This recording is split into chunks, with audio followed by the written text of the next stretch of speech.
Sharon contra Fruber Valdez. ¿Qué tienen en común estos dos lanzadores, aparte del hecho de que ambos son maestros en el arte del lanzamiento de bola de dedos separados, el famoso sinker? La respuesta, en el frío lenguaje de la estadística, es asombrosa y extremadamente exclusiva. Créanlo o no, desde el inicio de la temporada 2022 hasta el presente, estos son los únicos dos brazos en todas las grandes ligas que han logrado lanzar al menos 750 entradas completas, manteniendo una efectividad total por debajo de 3.50. Nadie más, absolutamente nadie, ha conseguido combinar esa tremenda carga de trabajo con tal nivel de dominio constante en el tiempo. Esta estadística, por sí sola, subraya la élite a la que pertenece Valdez. Pero aquí no termina la historia de su brillantez. De los dos, si analizamos las métricas de tasa, esas que miden la eficiencia pura, Valdez ha sido indiscutiblemente superior a Webb. Sus totales en efectividad ajustada, WHIP, bases por bolas más hits por entrada lanzada, hits por cada 9 entradas y ponches por cada 9 entradas, todos se inclinan a favor de Fruber. Estamos hablando de un lanzador que no solo devoraba entradas con una consistencia admirable, sino que lo hacía con una eficiencia de élite. No es una exageración, bajo ninguna circunstancia, afirmar que hasta el receso del Juego de Estrellas de la temporada pasada, Fruber Valdez se estaba posicionando para asegurar un contrato monumental, uno que superaría holgadamente la barrera de los $200 millones.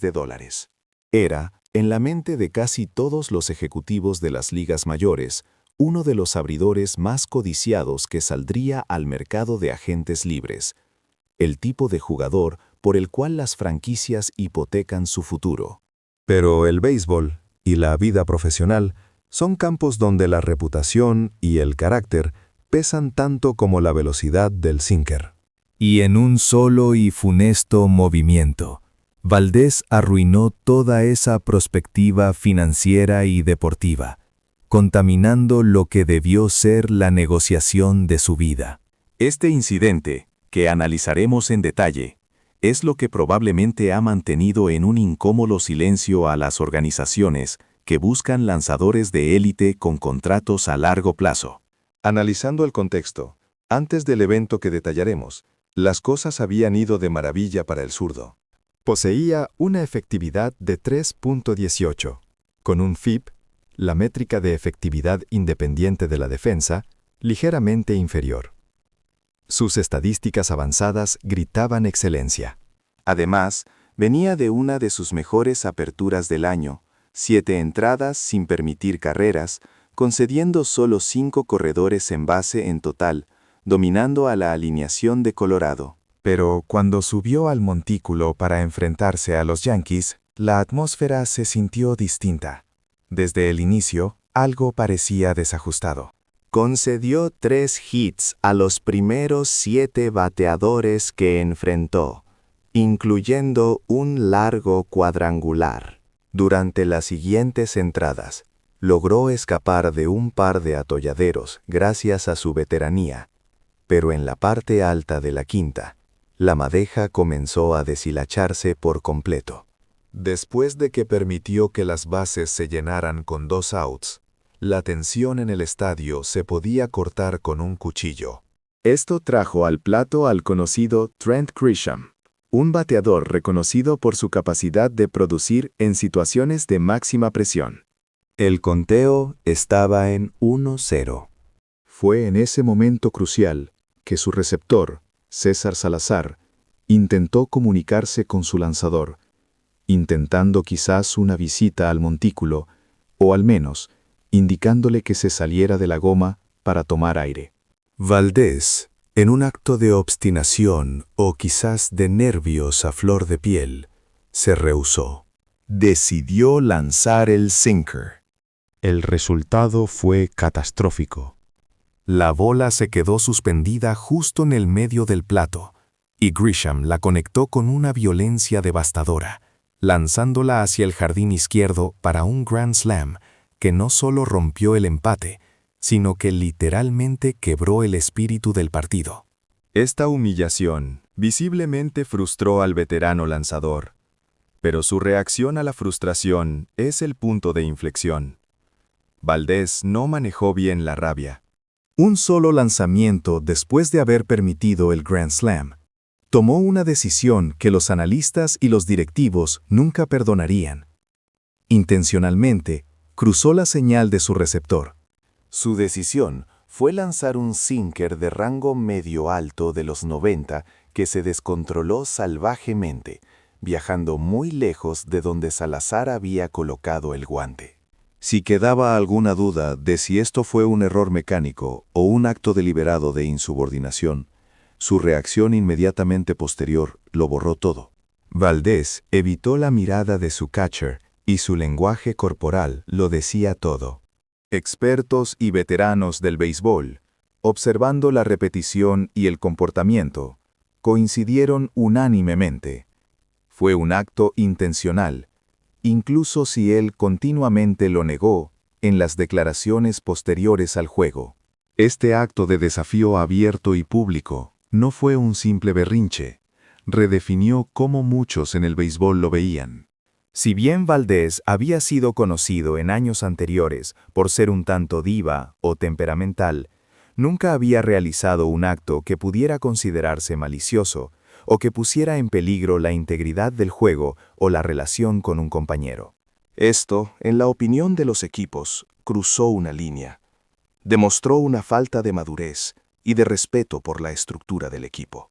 Y lo que realmente terminó de hundir su caso para la agencia libre inminente fue cómo cerró la temporada.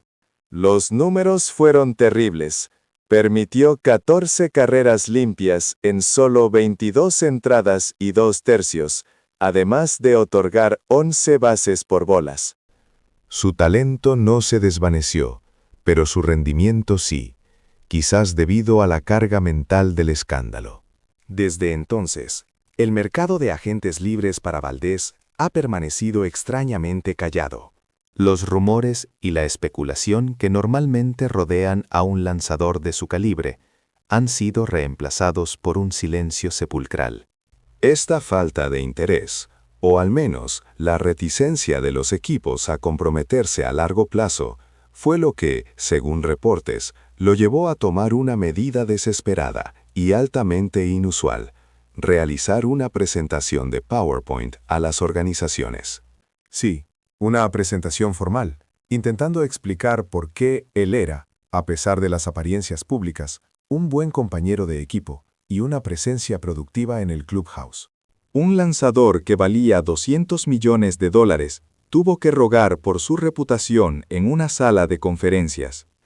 Parece que ahora, lo más probable es que Valdés tenga que conformarse con un acuerdo a corto plazo.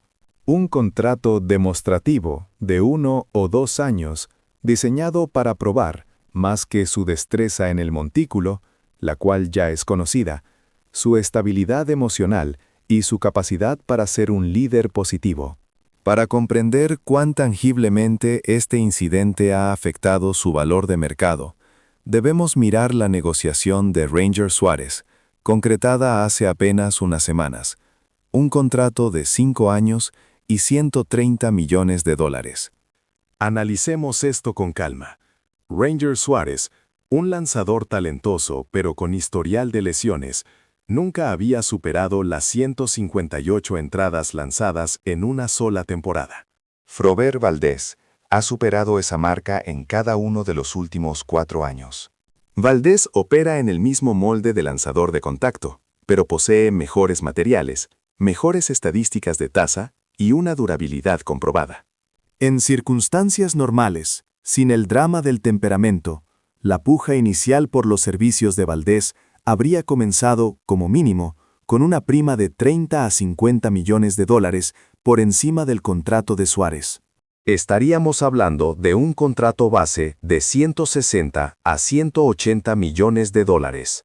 Pero el incidente, que fue tan prominente en el discurso beisbolístico nacional, ha regresado para morderle el trasero de manera brutal y costosa.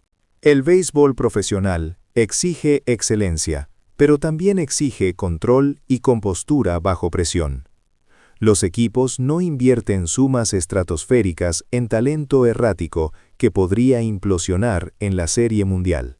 Sigue siendo una incógnita cuánto le costará exactamente este acto impulsivo a corto plazo, pero si consideramos el paso de un megacontrato de 6 o 7 años a un acuerdo demostrativo, la pérdida potencial es escalofriante. De manera conservadora, podemos afirmar que este único acto de frustración le ha costado a Frober Valdez, al menos, decenas de millones de dólares en garantías contractuales. Pero al sopesar el techo de los 200 millones de dólares al que apuntaba y la caída a la realidad de los contratos a corto plazo, es muy probable que un solo lanzamiento intencionalmente despiadado le haya tirado a la basura más de 100 millones de dólares. El béisbol, a veces, es un juego que castiga la falta de disciplina mental con la mayor penalización posible: la pérdida de seguridad financiera.